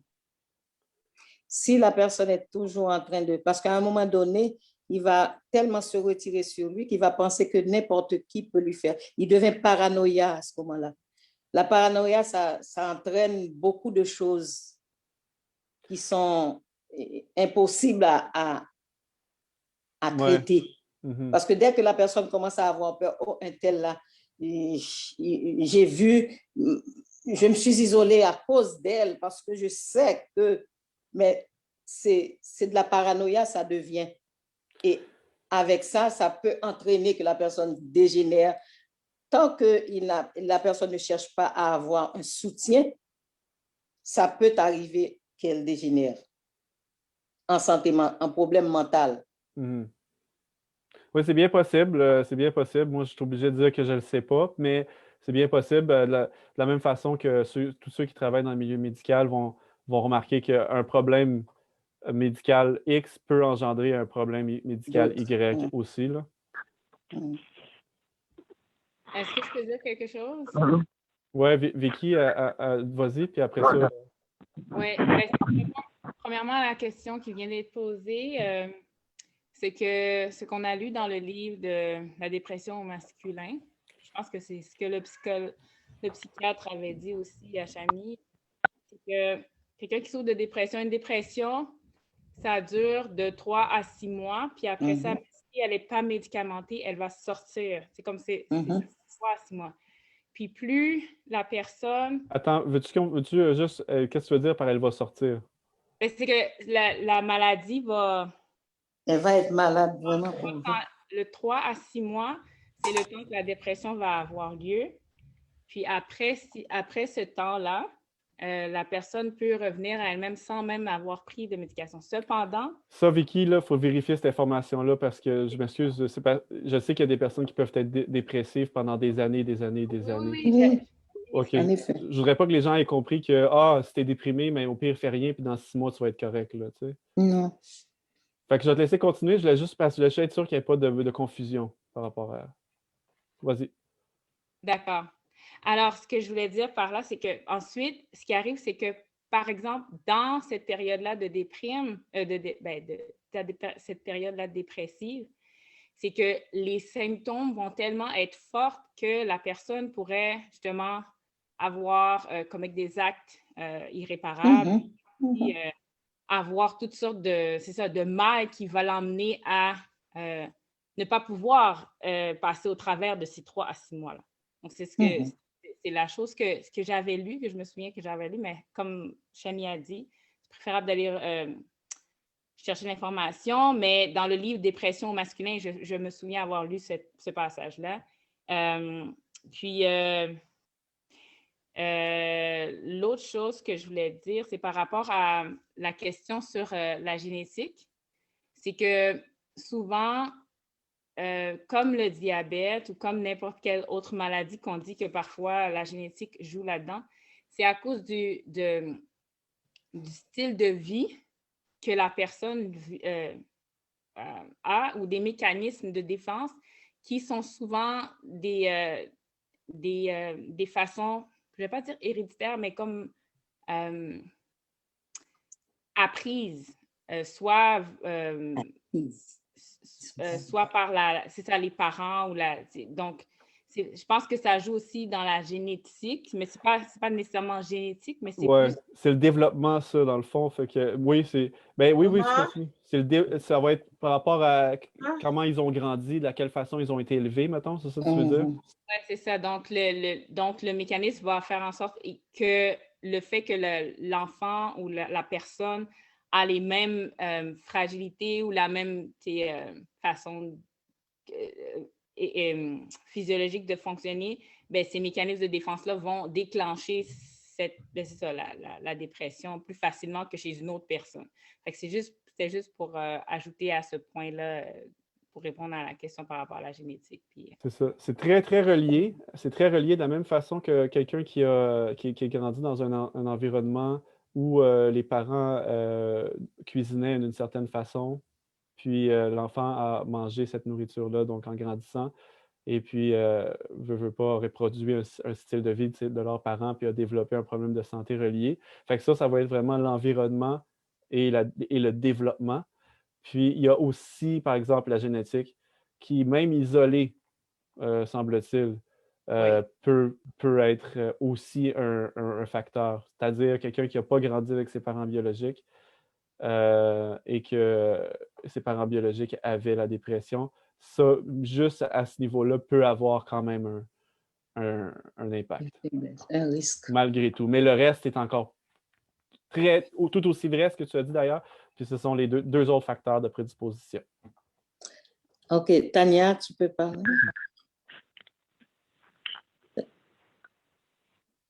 Allô, je peux parler? Je voudrais savoir si quelqu'un veut aller avant moi, il n'y a pas de souci. Mais tu avais levé la main avant? OK, c'est bon. Est-ce que c'est bon de prendre des antidépresseurs pour soigner ça? C'est une excellente question. Ce que je vais te dire, ma réponse, ça va être de suivre la prescription de votre médecin. La posologie.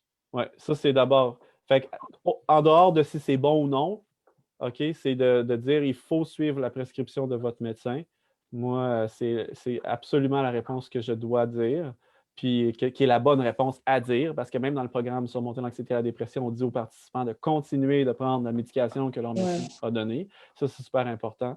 Puis la deuxième chose, c'est que c'est un peu... le problème, c'est que sur les 10 facteurs de prédisposition, il y en a 7 qu'on a une influence dessus. Donc, 7 sur 10 qu'on peut apporter des modifications. Puis c'est ça que le programme, il fait. Il nous fait travailler sur toutes ce qu'on a le contrôle dessus, qui est 7 sur 10, qui est beaucoup, qui peut nous permettre, après ça, d'être complètement guéri puis de ne plus être sujet à la dépression. Dans le fond, on a attaqué le problème à la source.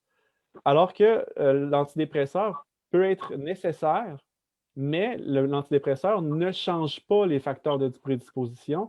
Il fait juste un peu régler le symptôme.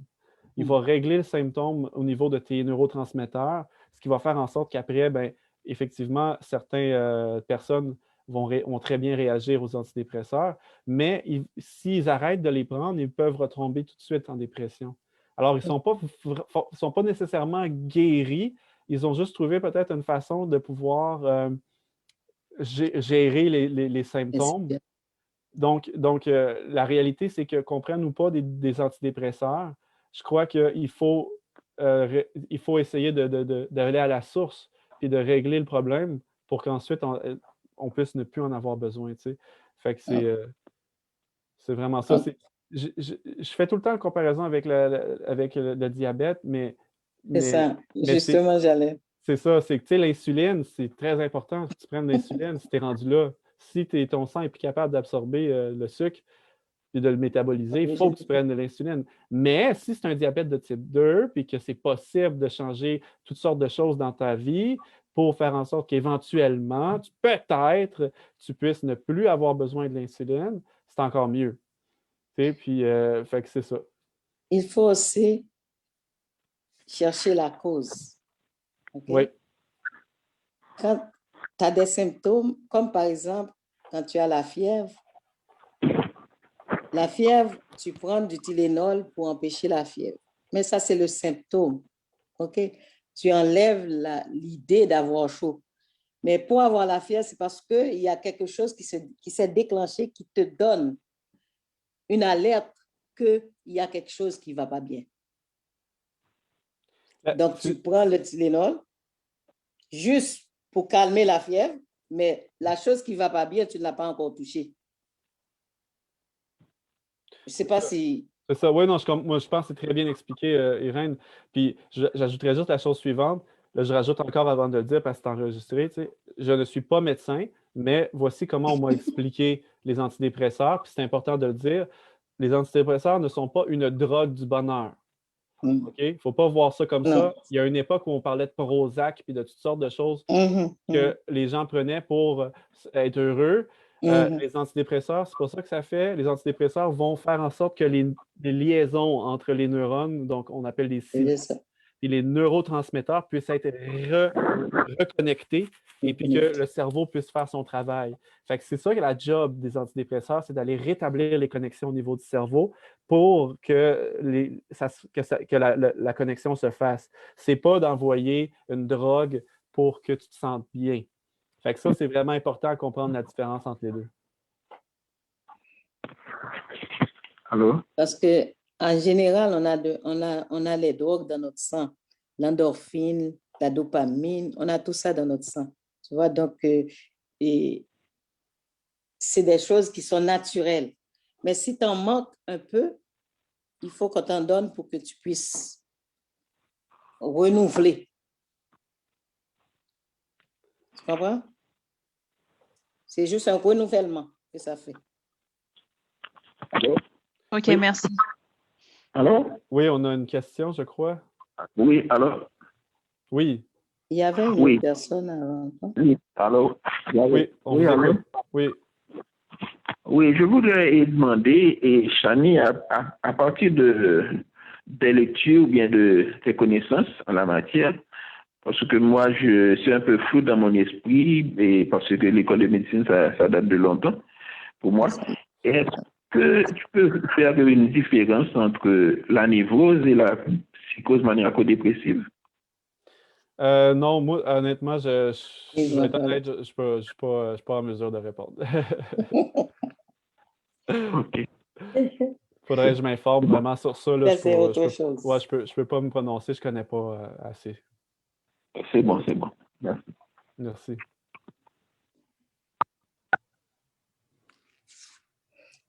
Et Tania, tu as encore une question?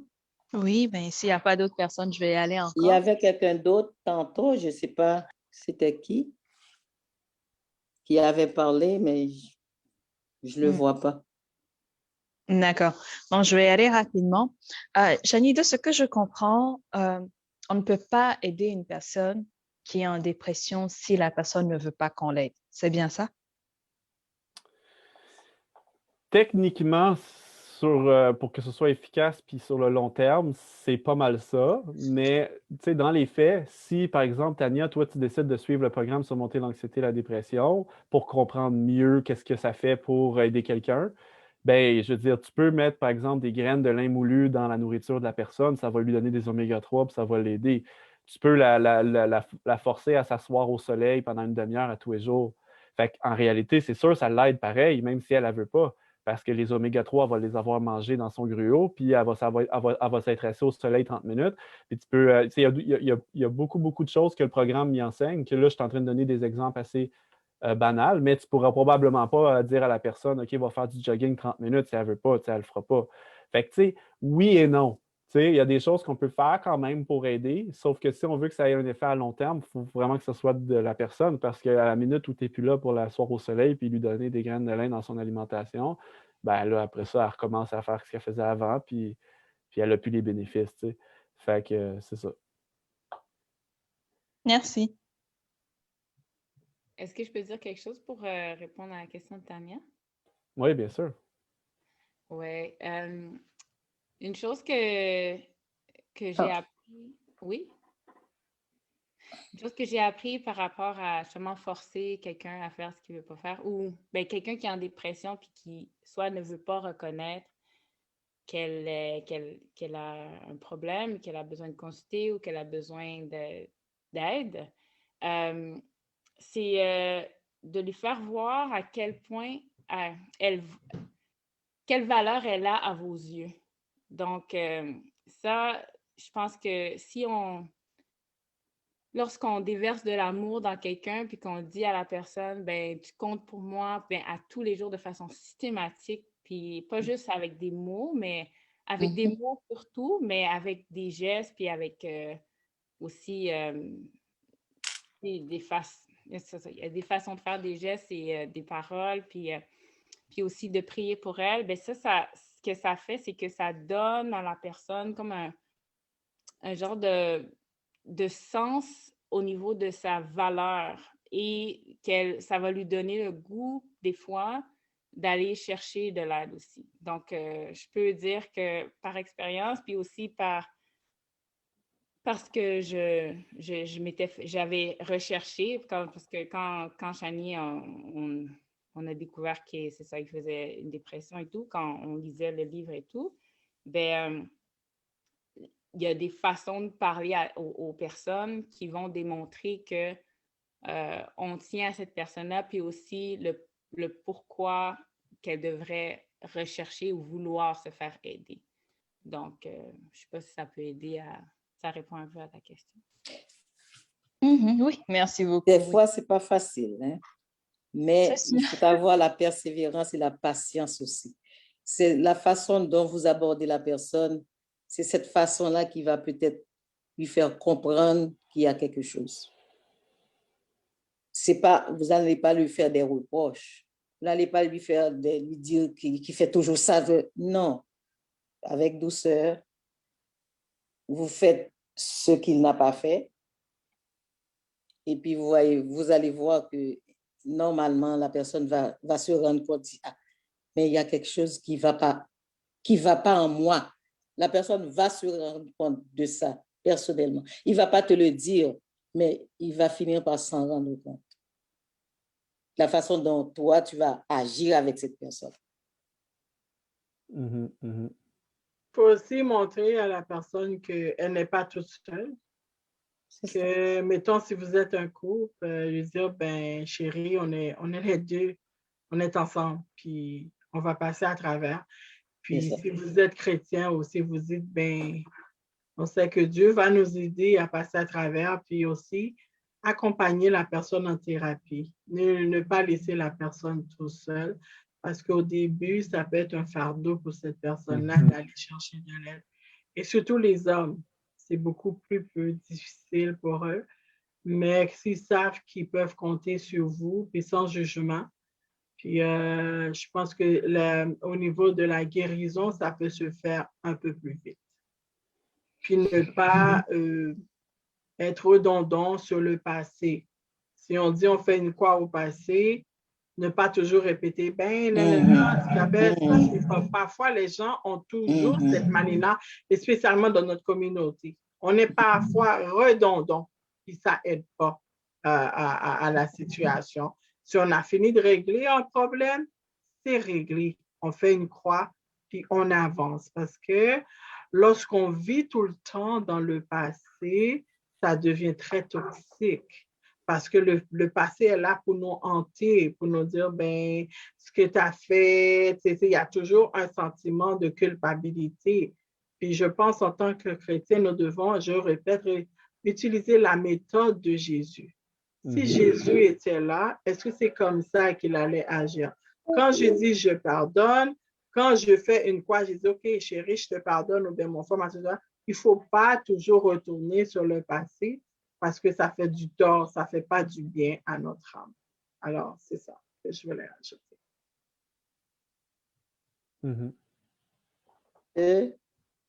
S'il y a une dernière question, on la prend et puis après ça va finir. J'aimerais juste dire quelque chose peut-être rapidement. Il faut comprendre que là, on a parlé beaucoup de dépression, mais en réalité, j'aimerais ça qu'on voit ça aussi et surtout d'un aspect santé optimale. Si on n'est pas dans une santé optimale, évidemment que Dieu pourrait nous faire permettre d'être encore mieux en santé, que ce soit physique, que ce soit mental. On peut toujours être en meilleure santé, on s'entend là-dessus tout le monde. C'est quelque chose de connu, on peut mieux manger, on peut prendre plus de soleil, faire plus d'activités physiques, faire toutes sortes de choses. Il y a une longue liste de choses. Puis, moi, ce que je dirais à tout le monde, c'est que, puis c'est ce que le docteur Nedley dit dans son programme, il dit, lui, là, il est rendu fasciné de voir à quel point il peut rendre son cerveau le plus en santé que possible parce que il est plus, maintenant là, qu'il connaît toutes ces choses-là qui est sur la dépression, lui, il n'a jamais fait de dépression, mais il les applique. Il comprend qu'il faut manger plus de ci, moins de ça, qu'il faut faire plus de ci, moins de ça, il faut faire plus de ci, moins de ça. Il dit, regarde, il dit maintenant, là, j'ai une capacité d'apprentissage qui est beaucoup plus grande. J'ai une capacité de concentration qui est beaucoup plus grande. J'ai une empathie envers les autres qui est plus grande. L'empathie aussi, ça se situe au niveau du lobe frontal. J'ai une détermination et une volonté qui est beaucoup plus grande. J'ai une vie spirituelle qui est beaucoup plus active et vivante. Et tout ça, c'est à force de mettre en application tout ce qu'il découvre sur comment Dieu a créé notre corps, dans le fond. Tu sais. Fait que, on n'est peut-être pas tous en dépression, mais je peux dire assurément, sans me tromper, que notre lobe frontal à tout le monde ici n'est pas dans une condition A1, personne. Tu sais. Puis de mettre toutes ces choses-là en pratique dans notre vie, ça nous permet de pouvoir être beaucoup plus épanouis, beaucoup plus disponibles, disposés à tellement de choses. Puis c'est vraiment extraordinaire à vivre parce que moi, je n'allais pas au programme pour toutes ces choses-là, j'allais juste pour ne plus avoir la dépression. Mais j'ai bénéficié après ça de bien d'autres choses, sur d'autres aspects que j'ai comme fait comme « Wow, c'est donc bien fou de savoir que ça a un impact sur telle chose, ça a un impact sur telle chose et tout ça. » Fait que c'est un encouragement que je lance à tout le monde quand même, là, de dire, regarde, on peut optimiser notre santé, tu sais, tout le temps. On peut toujours optimiser notre santé, puis je pense qu'on va toujours être gagnant après, là, tu sais. OK. Ce que je pourrais dire aussi, c'est pas parce que on n'a pas de problèmes mentaux qu'on n'est pas en santé mentale. C'est pourquoi je dis ça, parce que les gens, dès qu'on parle de santé mentale, ils pensent que c'est parce qu'on est malade. Mais la santé mentale, c'est quelque chose qui est composé de 3 pieds, comme d'un réchaud qu'on avait en Haïti, là. 3 pieds. S'il en manque un, la santé mentale est détruite. Ça veut dire qu'il faut avoir le social, le physique et le spirituel. C'est ces 3 réchauds-là qui nous donnent une santé mentale correcte.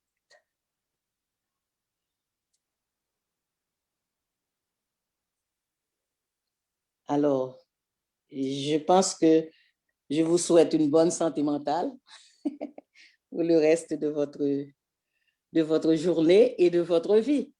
Amen. On va revenir peut-être dans un autre volet, à un autre moment de la durée.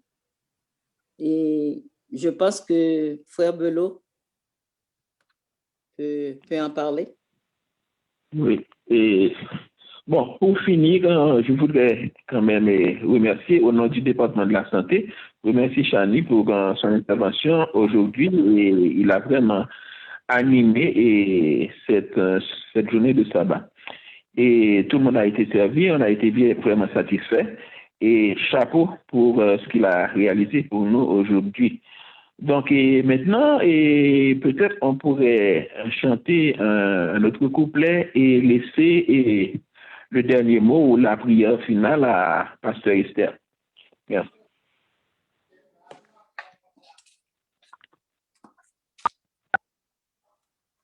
On peut chanter un couplet ou bien on passe à la prière parce qu'à 4 heures, on a un programme avec la division. Il est déjà 4 heures. Il y a déjà 4 heures. Ouais. Est-ce qu'on peut prier? Oui. OK. On peut prier. Allez. Seigneur Jésus, nous voulons te dire infiniment merci pour ces sages conseils que nous avons eus par le touchement de ton serviteur Chani. Merci d'être que, Seigneur, tu l'as donné un esprit d'humilité, il était assez humble, pouvoir partager ce qu'il a vécu et les moyens nécessaires et efficaces qu'il a utilisés pour pouvoir s'en sortir. Et on a vu qu'il était accompagné de sa femme, de sa famille pour pouvoir s'en sortir. Nous voulons te dire merci. Merci de ce que tu as utilisé, Shani, tu as utilisé sa bouche et ses expériences pour pouvoir nous parler de toi. Nous avons été bénis, nous avons été vraiment reçus de sages conseils. Aide-nous, Père, à les mettre en pratique et qu'en dépit de toutes les difficultés que nous pouvons rencontrer, mais tu as dit que tu es notre berger. Nous n'avons rien à craindre et nous n'allons rien manquer. Seigneur, sur cela, je prie pour Shani, je prie pour sa famille, je prie pour son ministère. Continue de les bénir, continue de garder sa famille et qu'il soit toujours rempli de ton Saint-Esprit afin de pouvoir vraiment travailler dans la communauté, aider la communauté à te rencontrer et à sortir de ces mots. Alors, Seigneur, merci pour l'Église, merci pour toutes les personnes qui ont fait le déplacement. Aide-nous, Seigneur, à appliquer ces sages conseils dans notre vie de tous les jours. Tandis que nous allons faire la transition avec la division nord-américaine pour le programme. Doit-on quitter les grandes villes et partir à la campagne? Nous te demandons de nous assister et que tout ce qui sera dit et fait soit pour ta gloire et pour ton honneur. Au nom de Jésus, nous t'avons prié, qui vit et demeure au siècle des siècles. Amen. Amen. Amen.